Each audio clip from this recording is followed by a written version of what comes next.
kind of mystery it is that we breathe air.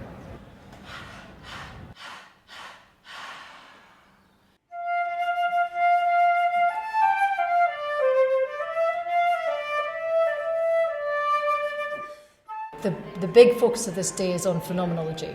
That's the idea of the nature of experience and understanding the nature of the experience of being breathless. So the main ambition of the project is to generate first world-class research in humanities, but to then also take that research to clinicians and see how that research could be harnessed to bring real improvement to clinical work and interventions to do with breathlessness. It's an interdisciplinary project. We have people from clinical medicine, from philosophy, from literary, cultural studies, from history, and all coming together to understand this experience of breathlessness. So we've spent pretty much the whole morning learning about research methods, and then the afternoon we've spent exploring different philosophical aspects of breathing and breathlessness.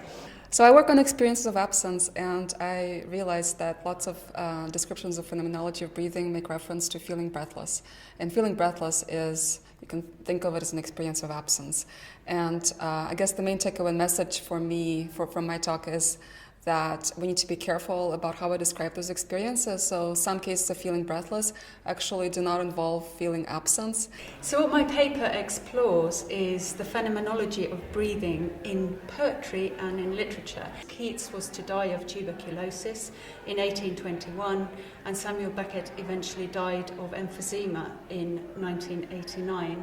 And for both of them, therefore, breathing is not something transparent, but it's something that they're always conscious of and that they always foreground in their writing. I am going to talk about practical and philosophical considerations in dyspnea, which is breathlessness, clinical term for breathlessness, and the phenomenological concept of intentionality.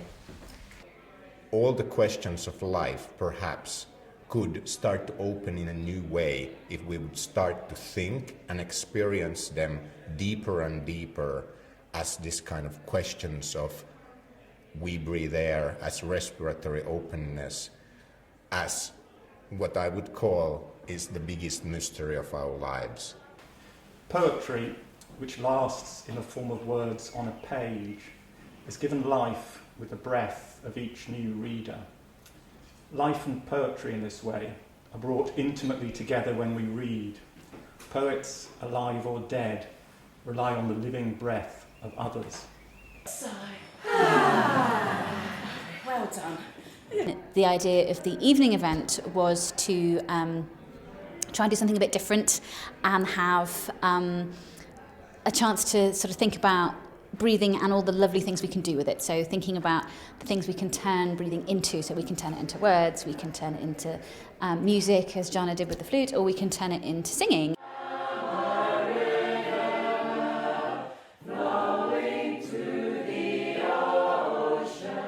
Having the Barefoot Quartet in to sing for us and also to run the workshop is, as well as getting everybody to think about their breath and to think about teamwork and working together and all that kind of thing and listening to each other, which is very difficult for academics to do sometimes. We wanted to have something that was really memorable and really different.